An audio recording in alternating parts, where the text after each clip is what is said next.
Yeah, bitch, I'm stylish. Long t-shirt, Billie Eilish on some lit shit. Welcome to another Three Aficionados. No transition there. It's a high production quality show here with the three aficionados here with the Carsiglieri, aka Daniel Ross, Peter Pablo, and me. Me.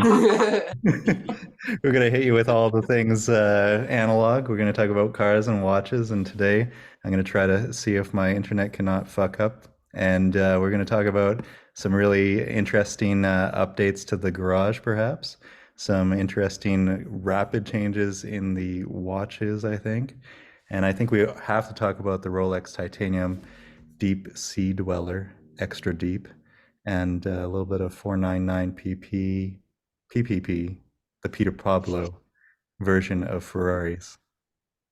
With that, let's pop it off, boys. What you got? 3, 2, 1. Popping it off. Oh yeah, baby. Chains on the I've been dash. waiting for this all day. All day, all night. That's how we roll. What's going on with you, Mr. Mustache? Mr. Oh, you shaved it off. Mr. Yeah, Mustache gone. is no longer mustached. He's doing the Wow. November, isn't he? Yeah. Oh, Anti-November. Look at that.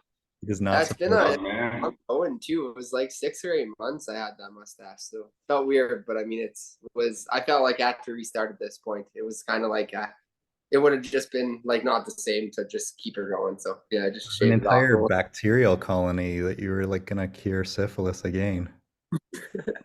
Yeah, I was just growing everything in that. I had like a nice little harvest in there going. Oh, that is disgusting. Tell us what you're drinking. Okay. What are you drinking? And what is not getting caught in that mustache? I'm drinking it's Bud Light Mango. No, that's Mangu. Mango. That sounds disgusting. Here you go, Bud Light Mango. It does sound pretty fucking disgusting. You have to. I don't know. I mean, I don't know if you guys have ever tried Bud Light Apple before. Probably Oh, not. that sounds disgusting. You fruity no. bastard. This is what the people are doing nowadays.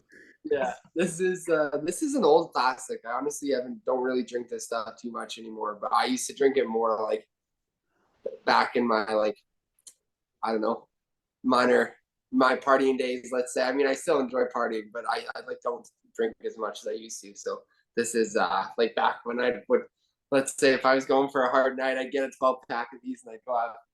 Hard night of mangoes. You're crazy. Yeah, exactly. Apples. Yeah, so that is it's my drink. I mean, they're okay. I don't know. If you like them, you like them. If you don't, you don't. I probably wouldn't recommend them to anyone, but that's basically I wouldn't recommend them to this crowd based on our response. Yeah, I was thinking it's like Daniel, what are you catching in your beard there? Any fruit Oh yeah, I based? got a good lone brow going on. Oh yeah, Daniel wins. Yeah, that's yeah, nice. Yeah, but you know what I did is I walked into the liquor store and I thought to myself, I'm gonna get a good beer. I didn't even notice the kind of shit that Peter looks at and just walked straight past it and got something decent. Pretty sure they don't even stock that shit in Toronto, do they? That's some Viking shit. No, we don't stock anything that's low, bro. Well, what's up with you? Oh, for fuck's sakes! I thought I picked up the non-alcoholic beer, and it's blurry. It totally does look like a censored video. It's Coors Light. This is the shit that you left in my fridge. I was like, this tastes like regular beer. I just grabbed whatever the fuck can was sitting there, and it's a fucking in a can. You're trashing me for drinking Bud Light. No. You were like, yeah, it is. You'll notice that there's no mangoes here, sir. If I knew you guys were drinking such crap beer, I would have just said, let's skip a segment. I'll mention what I'm drinking and let's move on. But my name is enjoy. To each their own. My name's Peter, and I'm licking a kiwi here. There is 5% alcohol that has been injected into the base of its taint. So fuzzy. Oh shit. Well, boys, we fully derailed this. What's on today? Let's move on. Move on when I say we move on, for fuck's sake. I'm done with this. What's on your wrist, Daniel? Oh, I've got back this red G-Shock that I've got. Well, like I don't think I've worn this on the show in a long time, but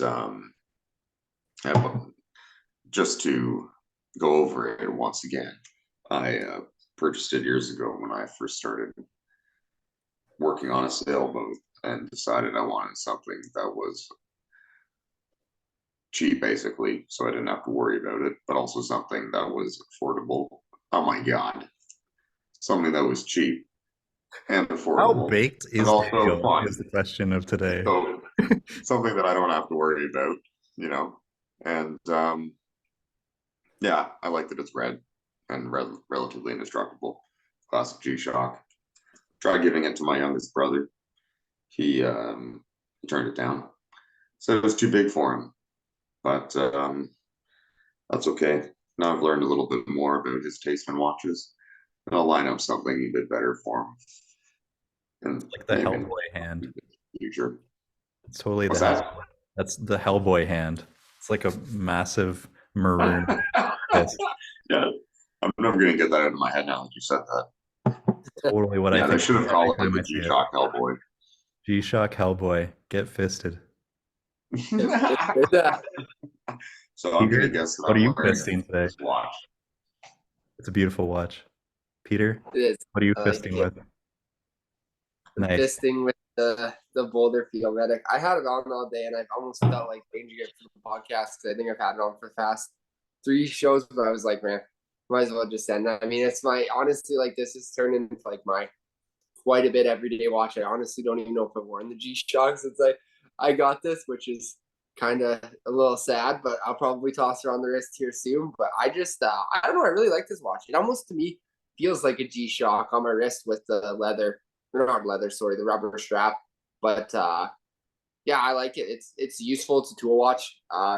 It's kind of cool. I just been wearing it a lot to work, basically, even on the weekends a little bit too. But it's kind of nice just to wear and not have to worry about. And the thing I kind of see about it is with the leather strap, I don't, because as much as I love like the Seikos and stuff like that, I've had a minor little difficulty with some of them, like the clasps coming undone. So like I like to wear them, but I'm like kind of careful as to what I'm wearing them for. While this you can kind of just throw on and not worry about it. And it's like a little bit like, I don't know, you could say like fancier, like a little bit more like everyday-ish than like I mean, I love the G-Shock. I would wear it every day anyways. But I mean, if you're going to something like depending on where you're going, this could be like a little bit more like dressier, maybe you could say. It's not really a dress watch, but yeah, I don't know. This is something a little bit different, maybe be a better word for it. Steve had the chance to see it yesterday actually in person. Yeah, that's right. And When Peter was over helping me fist myself, and yeah, he showed it to me in person, and I gotta say, in person, it does look even better. We were remarking that the white isn't white. It isn't a pure white. It actually has a little bit of a tone of like slight salmon. I'm not sure if that's just because Peter's, done some real shit with it, getting all the body fluids on it. But it does have this slight vintage feel because it's kind of an off-white. And also it had, I think the titanium case you don't really appreciate until you see it in person. Overall, I thought it was much more impressive in person than it was in camera. I think that it's probably because of the glowing aura that Peter portrays when you do see him in person, especially without his mustache.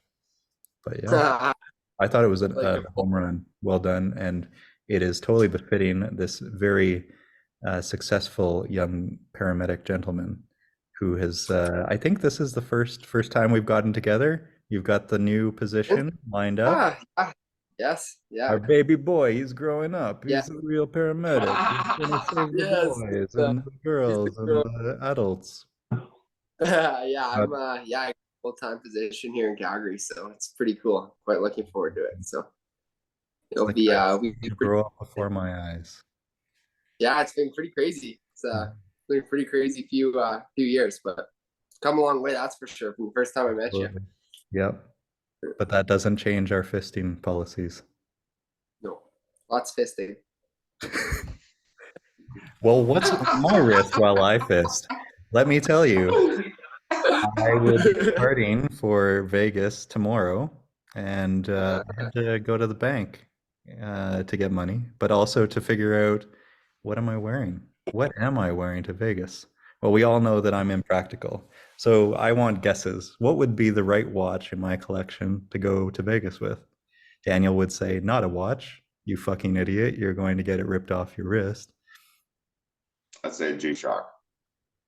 You know I'm not that kind of person. So I mean, I'm a G-Shock person, but I wouldn't wear the No, G-Shock. I'm not that kind of person.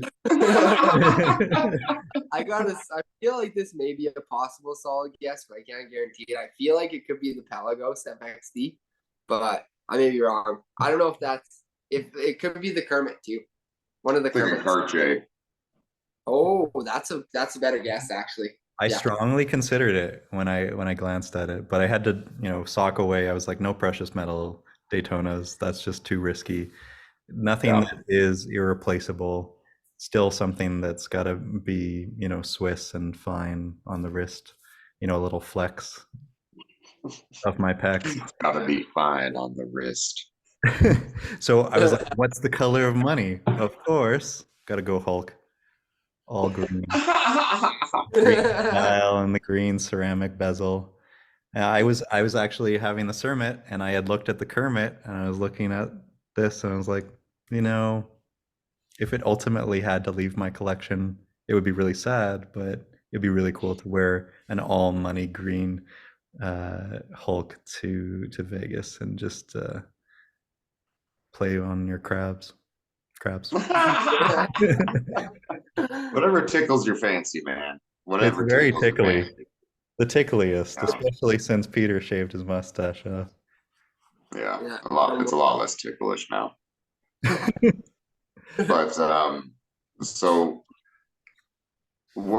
now that you're wearing that watch on your wrist tonight, Wearing that why wrist. are you taking it with you on your trip? That's ridiculous. Well, Ridiculous. You got so many watches. Why are you wearing it today? It's disappointing. well, I that's want the to talk about what you're taking on your trip and what you're wearing. Maybe you have something on your other wrist and you're just keeping me hanging here to make me put my own foot. No, in I my got mouth. the fisting wrist over here, but I do have the FXD. You were actually right, Peter. I'm double wristing it. I'm gonna be wise. I'm gonna do the double wrist fist approach. So I'll have the FXD for walking through sketchy situations, and potential spearmint rhino situations, and then the Hulk situation will be only for special occasions. It'll stay hidden under the radar, less fisty, Yeah. just elegant. I hope you have a good time in Vegas. Thanks, man. Yeah. Gotta call them back to bitch about how they didn't have my reservation. So Well, that's not part of this show, so we're just gonna have to move on. it's analog. It's it's definitely not analog. Thanks for keeping us on track, Daniel. Yeah, no worries. Did you ever actually talk about your last?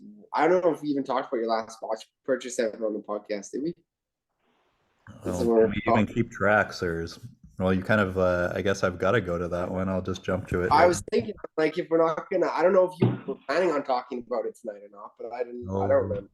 Well, it was one that is going to be, I think, overhyped and underwhelming, because I think that I alluded to this just yesterday when we met, that the Hodinkee limited edition Hamilton khaki, I did order, and it was initially really interesting, and I opened up the box and I was like, yes, for me, and I wore it solid for days and days, and it was the one of 1,000 being produced.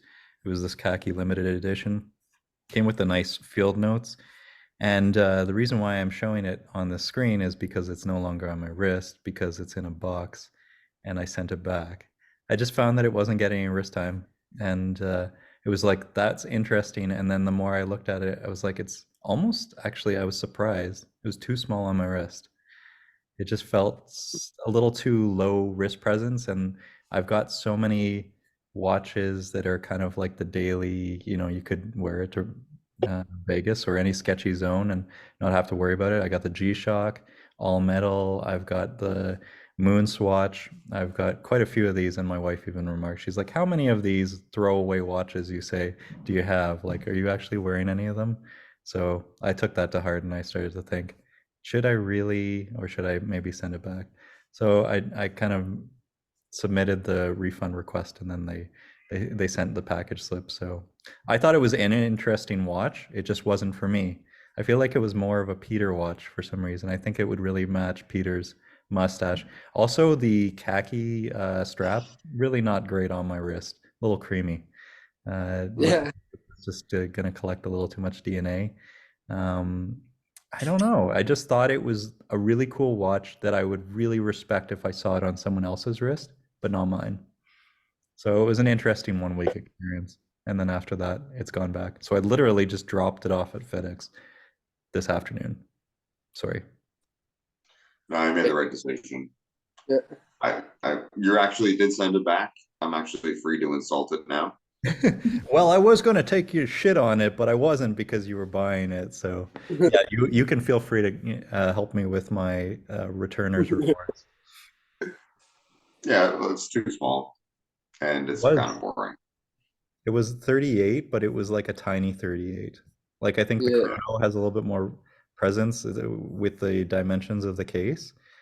But yeah, the regular khaki was a little bit small, a little bit underwhelming, a little bit simple. It was like kind of trying to be an explorer, but not. Like I feel like I'd rather wear an explorer if I was going for that vibe. And also the strap didn't feel great on the wrist. It was like really rigid. And I'm sure that if you wore it in enough that it would start to feel right on the wrist, but I don't know. I was just like, it already has been aged, and I feel like it's not going to age with me. So yeah, I was just like, I've got a lot of watches that I'd want to give my grandfather to just kind of work in some patina, but I just feel like it wouldn't be one that I would feel compelled to keep around, other than to throw it on his wrist. But it would be so difficult for him to put it on his wrist with this strap. So yeah, I let it go, but still got my respect, just not right for me. I think Peter, it was really more of a Peter watch, but But Peter's that's 7.5 feet lovely. tall. It's too small. But Yeah, Peter is a striking gentleman, and he makes everything quite striking on his wrist. He is Thor on Earth, and that is too small for him. I think this is a 37, but I think it looks bigger because it's a chrono, like you were saying, right? The pushers and stuff give it a little bit more presence on the wrist, but I I think think it's your case dimensions too. You have chunky, lugs. Your lugs are very square, whereas this is a very elegant and tapered kind of hourglass thing. So it was just like a little too much. I thought my wrist was small, but I need a smaller wrist to really rock this. So, am I rhyming a lot of my phrasing tonight? I don't know. No, you sound fine. You don't sound like you're losing it. I feel a little bit like I'm losing it, but you're stoned out of your You're good. skull right now. Yeah, no, you're good. I'm I think, good. I think that maybe part of my issue with this watch is that to me, if you took this watch and swapped out the movement for the quartz movement, suddenly you have like a $200 watch that is maybe, interesting. But then all of a sudden it starts to become more expensive. And at that point, even though it's not an expensive watch, it's just suddenly it gets lost to me amongst like the field of options Yeah. at this price point. It, There's so many options, yeah. and yeah, I don't know. The I'm other done on thing this about this, subject. well, hold on. Let me just have All my right, final all right, all criticism right. We before don't have you. to move on to that. The loom, they make a specific note about how this is not, tritium loom, and it's like super luminova, but it's supposed to be color matched to look like aged tritium loom. And then the specifications actually, they're very deceiving. It's only on the store, but it's like super luminova tritium or something like that. I don't know if it's detailed here, but regardless, it didn't really light up at all. I would look down at it in the dark and I'd be like, it's not illuminating at all. So that was big surprise. I don't know. Going from the FXD where I just love looking at it in the dark. I looked down and I was just like, what the hell? Well, if it's not really actually aged tritium or something, that I don't get it. Why even make it superluminova if it's not even gonna light up? So that was my biggest issue with it. Well, not really actually. It was just the fact that I didn't love it on the wrist. So let's leave this one and let's go to something that I am more excited about, but I think is a big Yeah. divider. I feel like this is totally a Peter watch, and it is the Rolex Deep Sea Challenge Sea Dweller, the 3,000 or 36,090 feet or 11,000 meter depth rated insane titanium 50 millimeter, fucking 50 millimeter Rolex Sea Dweller. Holy shit. And to me, it actually kind of looks awesome. I think it looks like a big tool watch and it has so much capability, but it's gigantic. I can't even imagine what it would look like on my wrist. And I love this crystal, how it just pops up. It's like one of those domed crystals of, times past. And I really like the brushed look of the titanium. And I also like the case back, how it says like Mariana's Trench, and then it has like the different years of other challenges that they've done. I think it's kind of cool. Do I think that I could pull it off? No, not necessarily. Did I automatically send an email to people to request? Yeah, I did. Yeah. What do you guys think? Could you pull this off? Do you respect this? Is this too much? Is this just so ridiculously over the top? Or is it kind of interesting? It looks like a Rolex G-Shock is all I can think in my mind right now. Oh, well, now you fucking ruined it for me. Jeez. Oh, man. It's like, holy shit. Daniel? Yeah. That's cool. Daniel's role is to shit on the things that I like, not yours, Peter. I think it's cool. It's too big for me. I think it's too big for anybody's wrist, other The last one than was small. your actual It's too Ferrari large. Hyper. Huge. I'm looking for that Goldilocks, and I think that's where the sub and the Daytona lie. It's like the perfect size. But I can see how if you're as large and girthy as Peter, you may like a watch that's 50 millimeters. I don't know, like 50 millimeters. It would be interesting to see. I feel like that's maybe a little too large, but that's something that would have to be. See, it's, like I know it's titanium too, but shit, that thing's probably heavy as well. Like, or at least top heavy. Be like extremely top heavy. It'd be, I don't know. You have to see it in person because photos really just don't do justice to that size, right? It's like on one person's wrist, and the person's probably massive, so it looks big, but it doesn't look that big. Holy Wow. shit. And it's So it looks 26,000 US. Yeah, the price I didn't is realize it kinda- was that much, but yeah. Don't renege on your request now. No, I wouldn't, of course not. But it's just kind of funny to see their photo here of a guy who's wearing a blazer, dress pants, shirt and tie, and then this thing just like ripping his wrist off as he tries to do a pocket shot. Yeah, I think it's interesting, and I think I'd definitely want it. Would I keep it forever? I don't know. It's definitely one that would be a good addition to a collection if you have a massive collection. If you have a problem, if you were someone like me, maybe, or, but I would definitely not go for it if it was like going to be one of your only or one of few watches. It would just be a really cool one to wear. Like I can just imagine going actually diving with it or going surfing with it. I feel like I would want to use it for real tool purposes and not be precious with it, especially with the titanium. I don't know. Once you take up diving, I would love to hear your reviews.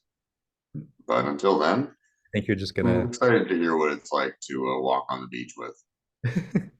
That's pretty much all I'll do with it. And I'll harpoon you. I just think like Daniel Craig is the guy to wear this watch. You know, I look at this, I'm like, damn, that's a James Bond watch. Yeah. I You could feel fit a like he laser gun couldn't- in there. I feel like he couldn't actually like fight with this on his wrist, though. You know, I mean, Was you the could old use it as a weapon. You'd just like smack somebody Exactly. across the face with it, and the Yeah, you crystal got just a pop Rolex off in the brass guy's knuckles. eye. Yeah, but I mean, your points, Peter, I do wonder what it will be like on the wrist as far as it just like rolling around. I mean, luckily it has, the glide lock, so you can adjust and micro adjust. But I do expect that perhaps this thing does roll around at those dimensions. But titanium would help. I certainly like the titanium feel of the FXD on my wrist, so. I do like though this inner rehaut or rehaut that says like the ring lock system, and it describes the helium escape valve, which you can see on the side of the case. There's just a lot of nice, fun details that make it look so tool watch, more than anything else, more than any other Rolex, really. And the other thing is the dial is like comparably smaller and the lettering is gigantic, and just seeing the 36,090 feet equals 1,000 meters and just kind of old school kind of font, it just makes me feel like this could be from another age. It could be like some sort of experiment that they did in the 70s. It doesn't, except for the ceramic bezel. I think the ceramic bezel definitely modernizes it, but it's interesting. Is it It a is nice that they have give you the conversion on the dial, you know. It's like it was built for an age before calculators. I also like the bezel numbers that go all the way around.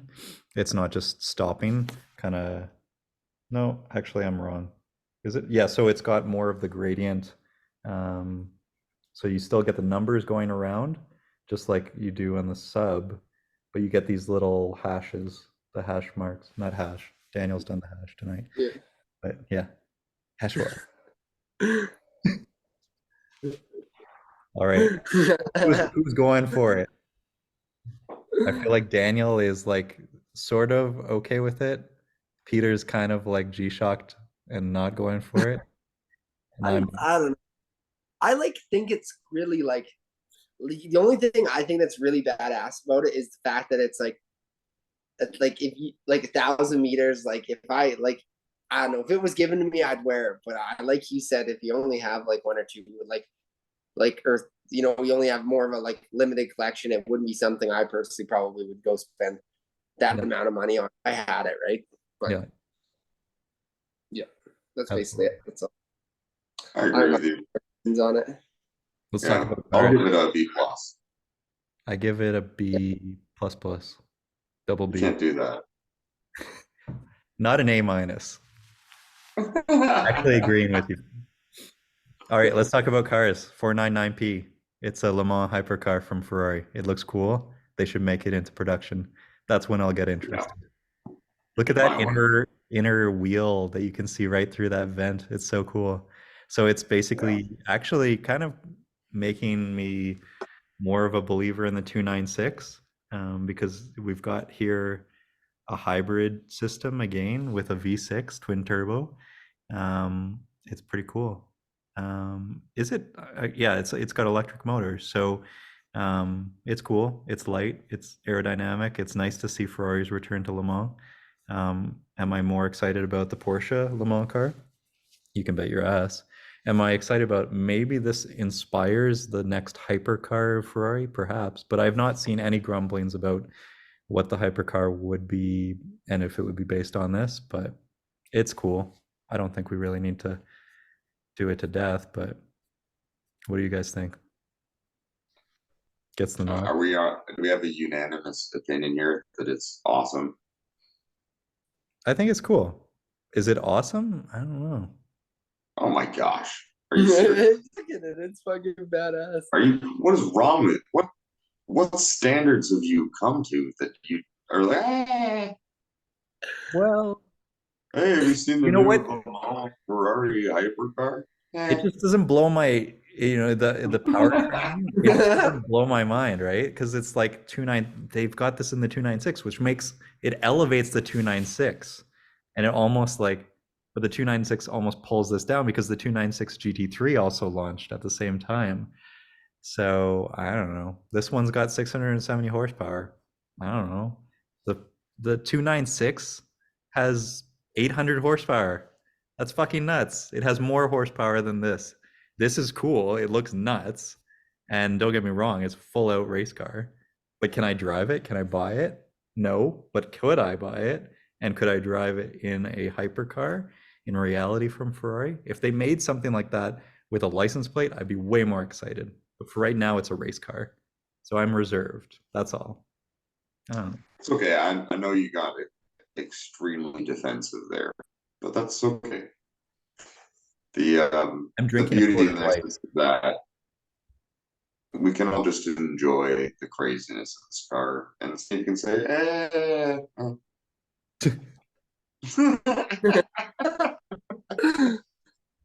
It's no sea dweller. well, you know what? You know what? Let's move on to the next car.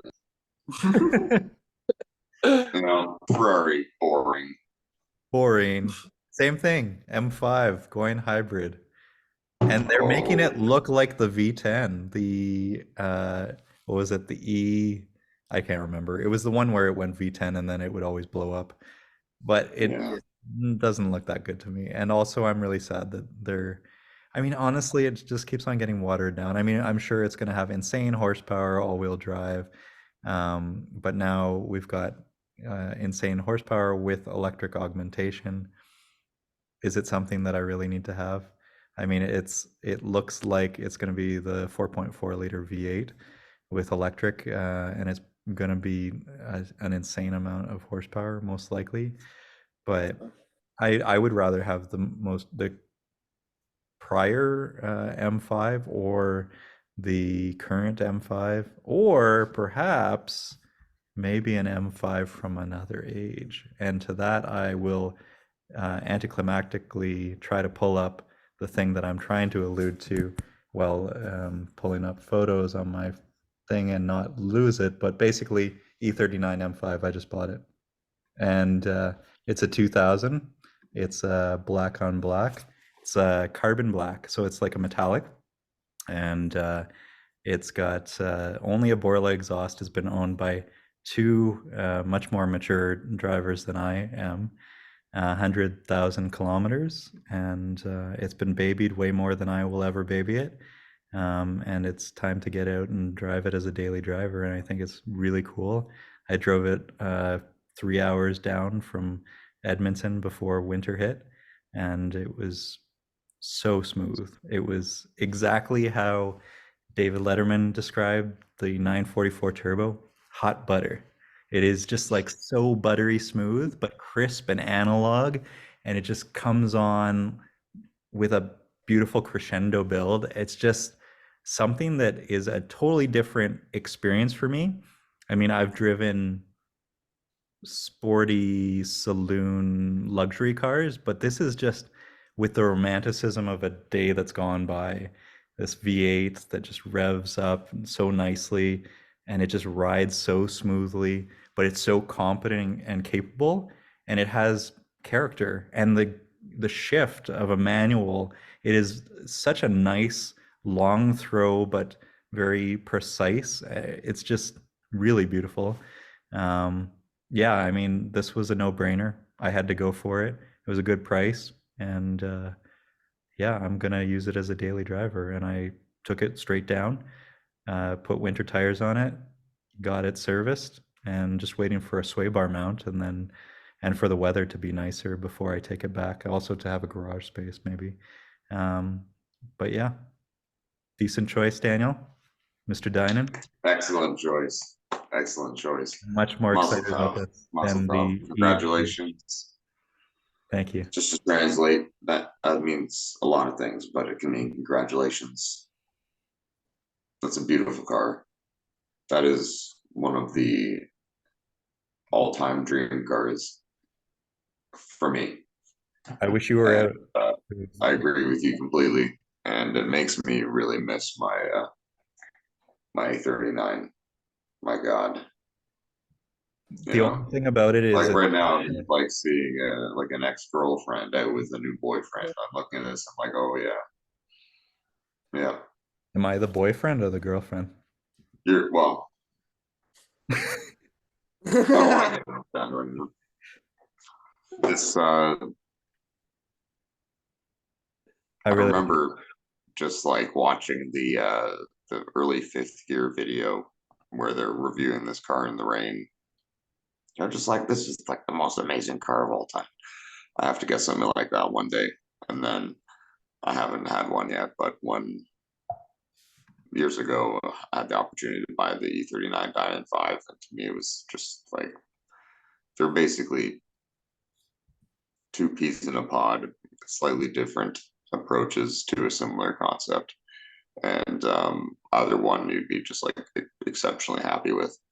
And I just love those wheels. You yeah, know, the wheels are so nice. my God, they just are so good. You know, I don't know if there's been another wheel that's ever been nicer than that. So yeah, congratulations. I hope you enjoy it. I was watching all the old reviews, and I was watching the old Clive Owen Drive or the Driver movies, and it did not age very well, I would say. The car has aged well. The commercial has not, with Madonna flopping around in the background, or in the back seat.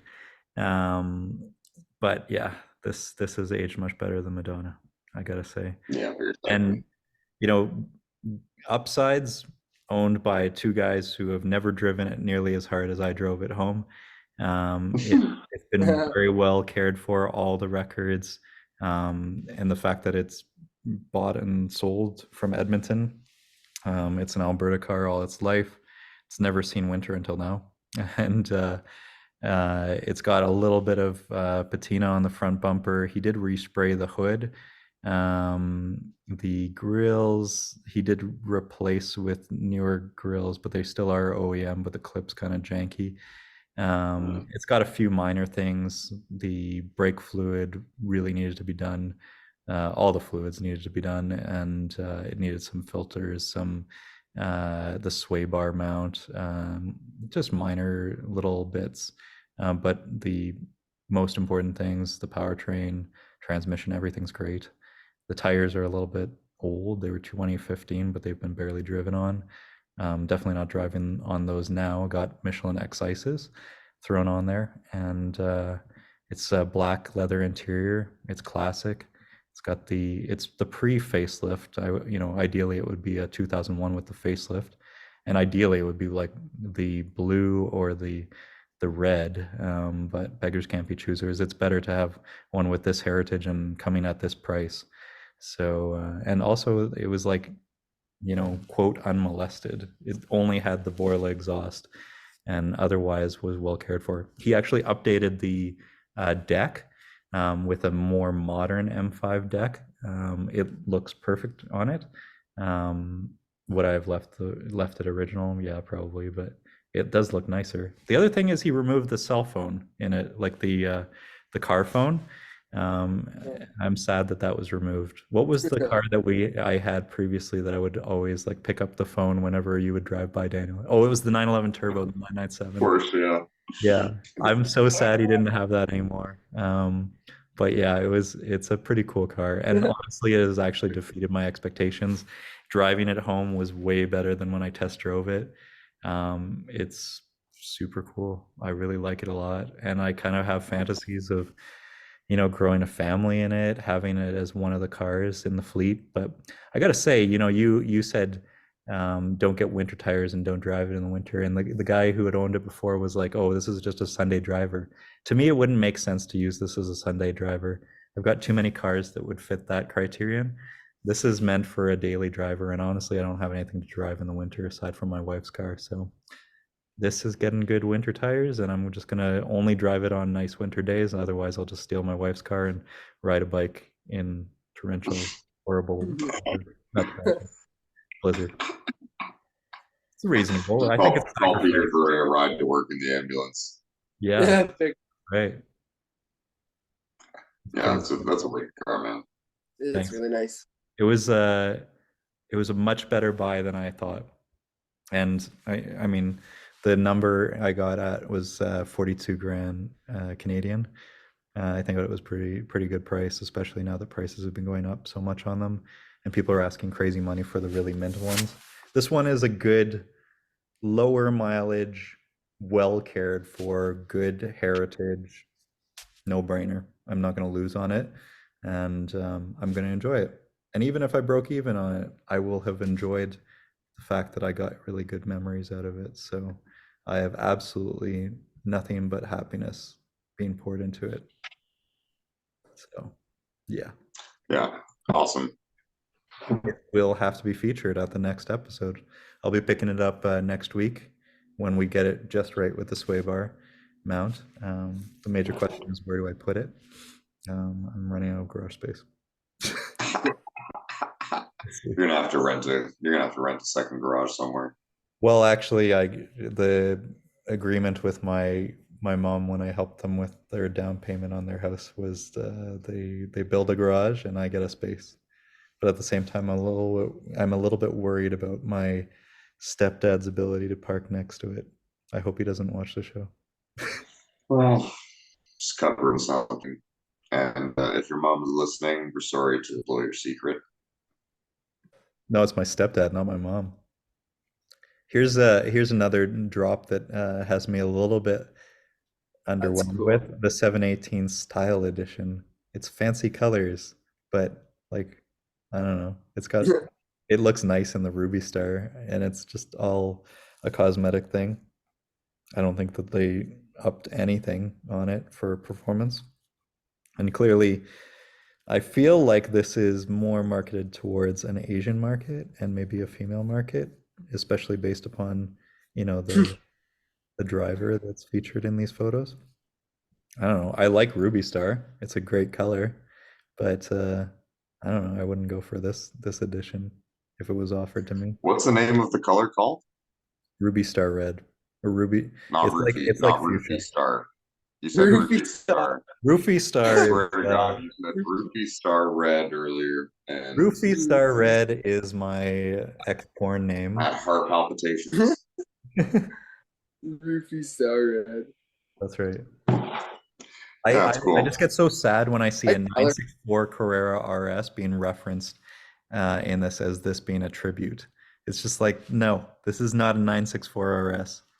It has a similar color to what you could get on a 964 RS, but that's it. Just get out of here with that. But Yeah, move on.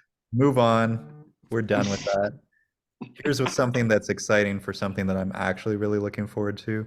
Corvette Z06 order banks are reopened and deliveries are beginning. So I hope that I get one. We'll see. I've got my name on their list, but I'm like 50. I mean, I hope that people just start turning them down because they don't have any money and interest rates are crazy. But yeah, I mean, there's hope, but I feel like it's years down the line. I would definitely take it no matter what circumstances my garage was in, because I mean, they're just not going to make these anymore after this. And it's the most powerful flat plane crank V8. Good on Chevy for, going after Ferrari from back like 10 years ago. I think it's really cool. And it looks amazing. Cosmetically, it's interesting. Hey, relax, Vegas. Yeah, come on. I think the You gotta non think- Z07 package looks good. But I'd want it in the Z07 package with all the aero stuff because I'd think it want it looks for a track purpose. It's just this. I think this is what really ruins it for me is the rear wing. Yeah. Also, don't love the tail lights. It's the same old tail lights but stretched out wide. It's cool. It's still it's not the looks that get me. It's the performance and the value of it, and it's super cool. But is it one of the most beautiful cars? No, I give that to an Audi R8 GT. Which, by the way, I've heard from a friend who was being asked by the Audi dealership owner about me. He's like, "Who the fuck's this Steve guy? Why does he want an R8 GT?" He said that Who is he? yeah. And then so my friend was like, Don't give him anything. He's full of shit. But yeah, I was like, put in the good word. Apparently, they're getting 2 allocations, and apparently the owner is taking one of them, which means that there's really only one available. And I was told that I was number 2, so I don't know. Hopefully, my friend's word is strong enough to support that. Here's one that's starting to lose my interest, and that's the 911 Dakar. I don't know. In these most recent kind of camo photos of it, I don't know. I'm not so into it. I feel like it's interesting, but probably not for me. We'll see. I've expressed interest, but I don't think it's something that would make me get rid of a Z06 or even like the M5. Now I'm thinking like, shit, can I ever get rid of that M5? That might be a lifer because I don't think I'll ever get one back like that. And I don't think that, I feel like in a good collection, it has its place. It's not a like, I would only own that, but it's so good. It's so interesting. I think it's perfect in a 4-car garage. So right now I have 5 cars. It's the perfect addition. It makes sense if you've got multiple other cars and you've got like a steadfast car that you can always go to, like my wife's car. But yeah, it's really good. I'm looking forward to driving it with you guys. Daniel, you need to make your way back out here. I'm working on it. Yeah. Yeah, that's one of those cars that I'm very excited for. Next episode, we're going to feature the inside of the car, and we'll also be featuring my shitty Wi-Fi. So hopefully I don't ruin the show, but no promises. Most likely I will. We'll all try to exercise as much patience as you need. Thank you. Doctor. Just do a bong rip every time I fuck up with Wi-Fi. Instead of a drinking game, it's a shooting game. You know, show up and see your M5 just filled with weed all over the place. Wait, that would be my M5. No. So, does that mean That means we've killed all the news. Conclusion of our show? The conclusion is don't sell the M5. Enjoy it, drive it, make the most of it. And fuck all this progress. Yeah, and progress is overrated. I feel like I'm such an old man. Sell it to me at a loss, but that's okay. The only thing that I'm enjoying in the most recent news is like all these naturally aspirated old school cars. But I will say that I've been growing more and more in love and in appreciation of the 296 Ferrari. I drove it and it drove really nicely. It was very competent and capable, but would I much rather have a 458 or a Pista? You can bet your ass. So to me, I'm going to just try to stay as liquid as possible and try to make a move as the overall market comes and softens and brings 458s back down to reasonable range. Reasonable. You seem like you're doing everything possible to keep nothing liquid right now. Well, I'm trying. I sold. Yeah. I mean, we'll see. Yeah, I think that I'd also like to, at some point in the near future, talk more about that M5 that we just glossed over because Steve's like, oh, hybrid, that's stupid. I don't want to talk about that. I want to talk about my M5. Well, it's all rumors and speculation, and it's gross looking, in my opinion. What is it, E63? No, it's not E63. It's E60 probably. 60, yeah. I think it is an E60. Yeah, that sounds Full right. engine that would blow up, bad styling, shitty SMG. But the manual apparently was good, in though. North America. I've never driven in it. I went for a ride in one friend's, and he had it with the SMG. It felt like a UFO. It was insanely fast, sounded super cool. He had a bunch of plates in the back, and it was just jostling around. And it felt like we were abducting a bunch of like China.